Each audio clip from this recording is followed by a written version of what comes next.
My name is Elias Hawthorne. I turned 83 last October under a crisp autumn sky that smelled faintly of wood smoke and wet leaves. For nearly 4 decades, most of my so-called golden years, I existed in a fog of persistent, bone-deep weariness. Each morning, I opened my eyes and felt as though I'd already run a marathon in my sleep. My legs swung over the edge of the bed like lead pendulums. My first breath carried the weight of resignation. I told myself this was simply what the far side of 70 felt like. 80, I decided, was the toll exacted by a long life well lived, or at least stubbornly endured.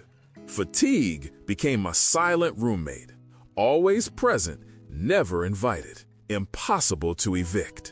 Then, 18 months ago, something cracked open inside me. Not a dramatic medical epiphany, no sudden lab result or doctor's grave pronouncement. Just a quiet, merciless moment of clarity while staring at the same chipped coffee mug I'd used every dawn since 1997. I realized the truth that almost no one speaks aloud. I was not exhausted because I was old.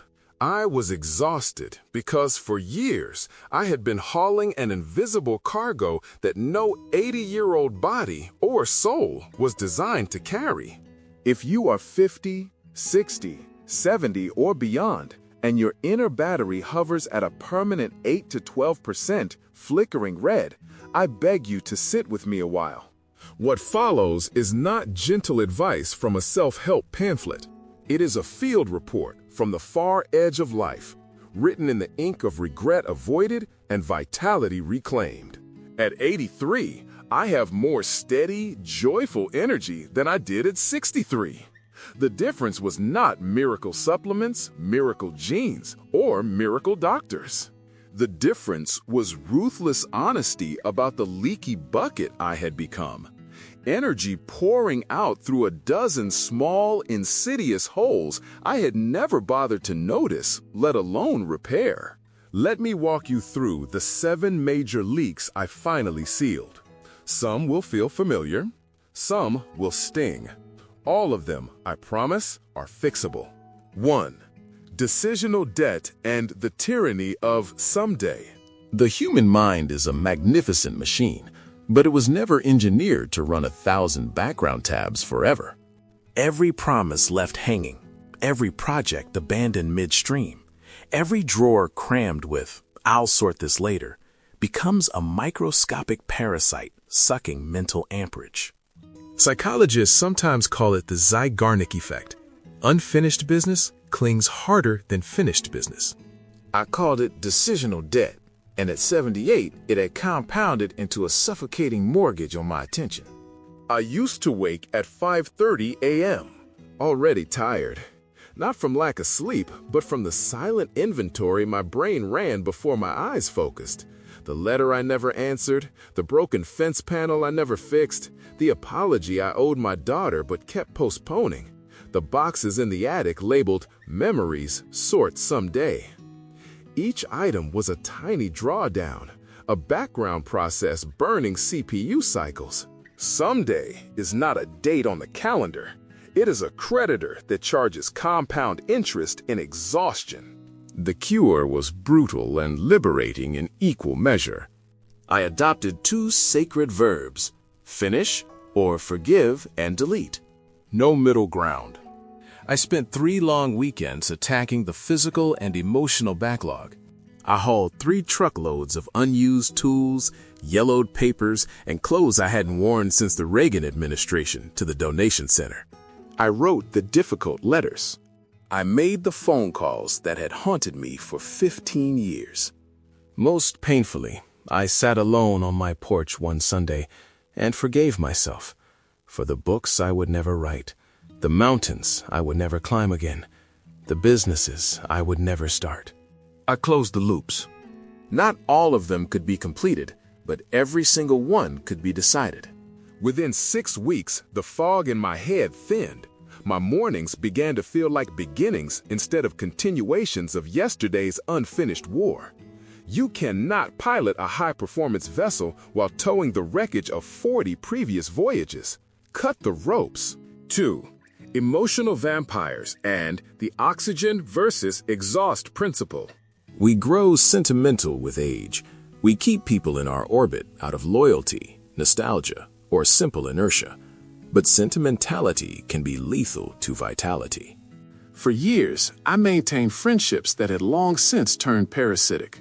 There was Raymond, who called every Tuesday to recount the same 3 grievances from 2004. There was Marjorie, who used our coffee meetups as free therapy sessions, never once asking how I was. There was the old colleague who only reached out when he needed validation or a favor. I told myself I was being kind, steadfast, a good man. In truth, I was donating my finite life force to people who had no intention of replenishing the well. At 80, I drew a line in the sand. I did not ghost anyone dramatically. I simply reduced contact to a level commensurate with reciprocity. Some relationships faded naturally. A few required honest, uncomfortable conversations. I love you, but I can no longer carry this load. The guilt was sharp at first, like betraying an old dog. But within months, the relief was seismic. My days felt lighter. My laughter came easier. My patience returned. Your social circle should be an oxygen mask, not an exhaust pipe. Protect your tank. Feed only what nourishes. Let the rest go. You are not obligated to be anyone's eternal audience. 3. The inflammatory furnace. For decades, I ate what I considered normal senior food. Oatmeal, toast, grilled chicken, pasta, the occasional salad drowned in dressing. Standard American fare, nothing extreme. Yet by 79, my joints ached constantly. My afternoons dissolved into brain fog, and my digestion felt like a low-grade civil war. I finally consulted a sharp functional medicine practitioner who ordered tests I'd never considered. Food sensitivity panels revealed that wheat, dairy, and industrial seed oils, staples I'd consumed without question, were igniting a silent inflammatory cascade inside me. My immune system was fighting a 24/7 skirmish against molecules it no longer recognized as food. Half my daily energy budget was being diverted to damage control. I eliminated the triggers. I shifted to anti-inflammatory fuel, wild-caught fish, olive oil, berries, leafy greens, nuts, fermented foods, bone broth. Taste took a temporary backseat to clarity. Within 10 days, the afternoon crashes vanished. My knees stopped protesting every step. My mind sharpened like a blade freshly honed. Aging is not the only culprit behind creaky joints and foggy afternoons. Very often, it is your own body waging war on the modern food supply. At advanced age, the internal laboratory becomes exquisitely sensitive. Feed it clean, whole, recognizable fuel. Stop outsourcing your energy to inflammation. Your body wants to heal. It just needs you to stop handing it live grenades disguised as dinner. 4. The artificial noon and the stolen sunset.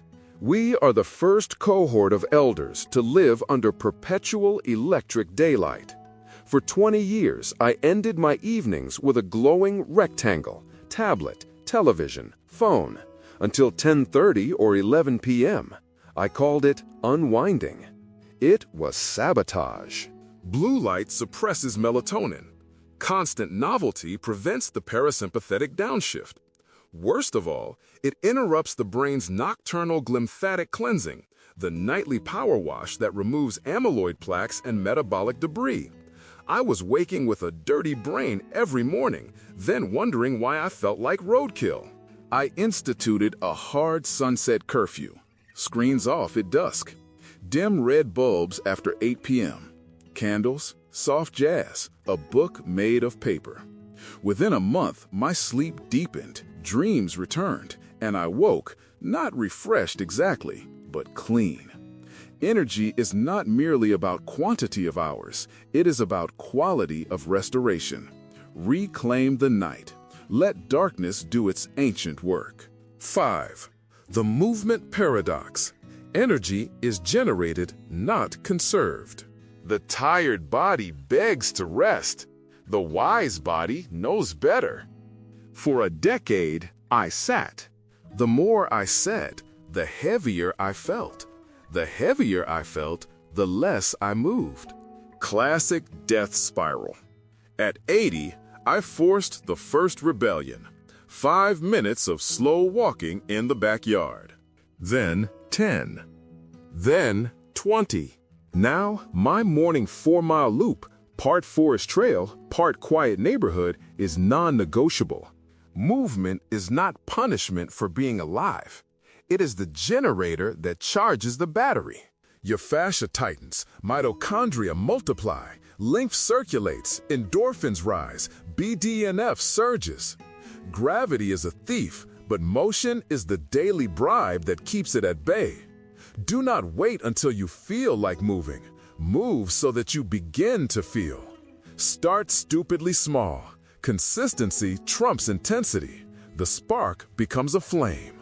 6. The identity trap and the freedom of acceptance. Perhaps the heaviest burden was the ghost of younger Elias. I was still measuring myself against the 45-year-old version who ran marathons, closed deals, fixed roofs in a weekend. At 83, I could no longer keep that appointment. Yet I kept trying, pushing, proving, performing. Every failed repetition drained me further. The liberation came when I finally laid that younger man to rest with honor. I stopped competing with a memory. I stopped equating worth with output. I accepted the slower gait, the softer edges, the narrower range, and discovered a strange, fierce power in the surrender. Worth is not earned, it is inherent. When the armor of should falls away, movement becomes effortless. Stop wearing a costume that no longer fits. The role you played at 50 is too heavy for the journey at 80. Shed it. Walk lighter. You will be astonished at how far you can travel when you stop trying to impress ghosts. 7. The mission vacuum, the silent killer of vitality. Retirement without replacement purpose is slow-motion suicide. When my consulting work ended at 68, I drifted. Days blurred. The brain, sensing mission accomplished, began dialing down neurotransmitter production. Dopamine thinned. Serotonin flattened. Why maintain muscle if there is no hunt? Why sharpen cognition if there is no problem worth solving? The turnaround arrived when I began writing letters, not emails, real ink-on-paper letters to younger men I admired. Then, short essays shared online. Then, this irregular newsletter you are reading now. A small, trembling mission. To pass on what I have learned before the light fades. Suddenly, there was a why waiting every morning. Aches still exist, but they no longer own me. Purpose is rocket fuel. Boredom is kryptonite. Find something, anything, that makes your pulse quicken slightly. Mentor someone. Plant a garden that will outlive you. Learn an instrument badly and joyfully. Write the book. Record the stories. The moment you give your brain a horizon, vitality floods back. I am 83. My knees creak, my hearing is imperfect, my hair is long gone. Yet today I rise with curiosity instead of dread. My tank is not full because the calendar turned backward. It is full because I stopped carrying contraband cargo. You are not condemned to fade. The years take many things, but they cannot steal your agency unless you hand it over.